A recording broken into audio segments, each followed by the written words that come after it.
بسم الله الرحمن الرحيم اعوذ باللہ من الشیطان اللعین الرجیم بسم اللہ الرحمن الرحیم وَجَعَلْنَاهُمْ أَئِمَّةً يَهْدُونَ بِأَمْرِنَا ماہ شعبان، اس میں سے ایک ہستی کا میں ذکر کرنا چاہتا ہوں،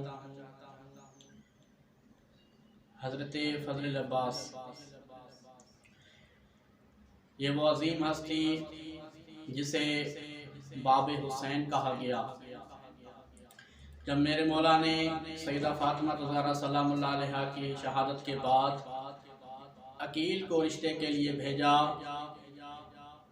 تو وہ حزام کا قبیلہ تھا، اور ام البنین جو بیٹی تھی وہ حزام کی بیٹی تھی۔ ان کے ہاں یہ دستور تھا جو بھی مہمان آتا تو 3 دن اس کی خدمت کیا کرتے تھے۔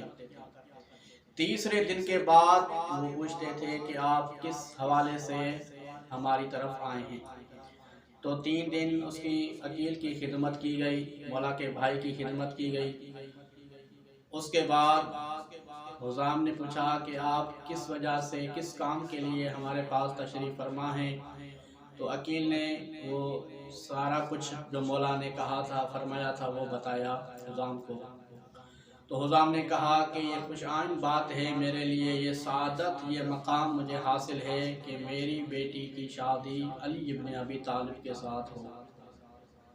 تو ابھی ہی حزام اپنی گھر کی طرف آ ہی رہے تھے کہ ام البنین اپنی ماں کو ایک واقعہ بتا رہی تھی کہ اپنی ماں کو کہا کہ رات میں نے خواب دیکھا ہے کہ میں جنت کے جو باغات ہیں ان میں سیر کر رہی ہوں، ان جنت کے باغات میں سیر کر رہی ہوں کہ اچانک میری جھولی میں ایک پھول آیا جو اتنا لذیذ اور خوشبودار تھا۔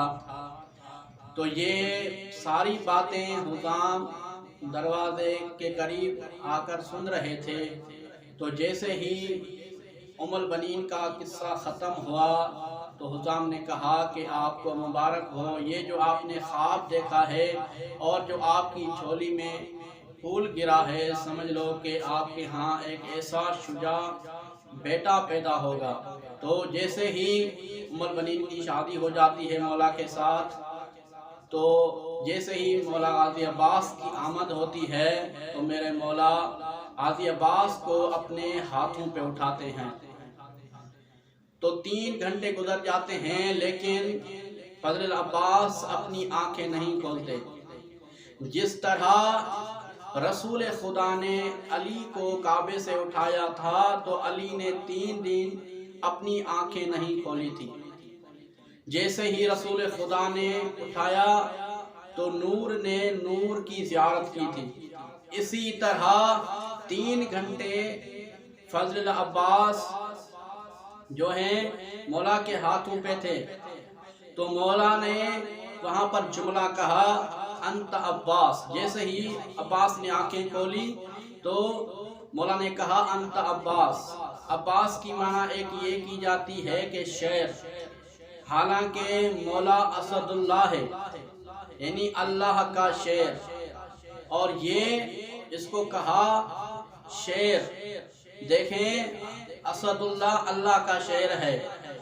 جس طرح اگر کوئی حاتم کسی کو سخی کہے کہ تم جیسا کوئی سخی نہیں ہے، اور اگر کوئی بہادر کسی کو بہادر کہے کہ تم جیسا بہادر نہیں ہے، جس طرح اسد اللہ یعنی اللہ کا شیر کسی کو شیر کہے تو اس جیسا کوئی بہادر نہیں ہے، اسی طرح فضل العباس کو باب حسین کہا گیا، حامی محامی کہا گیا، یعنی پردہ نشین کہا گیا، پہرے دار کہا گیا، سیدہ زینب سلام اللہ علیہا کے پردے کا محافظ کہا گیا، اس کو شیر کہا گیا۔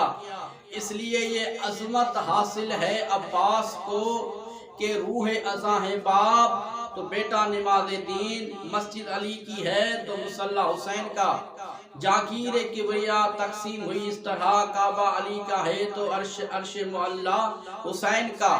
لیکن یہاں پر فضل عباس کی شجاعت کو دیکھیے کہ شاعر کہتا ہے شجاعت کا صدف مینار الماس کہتے ہیں، غریبوں کا سہارا بے کسوں کی آس کہتے ہیں، یزیدی سازشیں جس کی علم کی چھاؤں سے ترسیں، اسے ارض و سما والے سخی عباس کہتے ہیں۔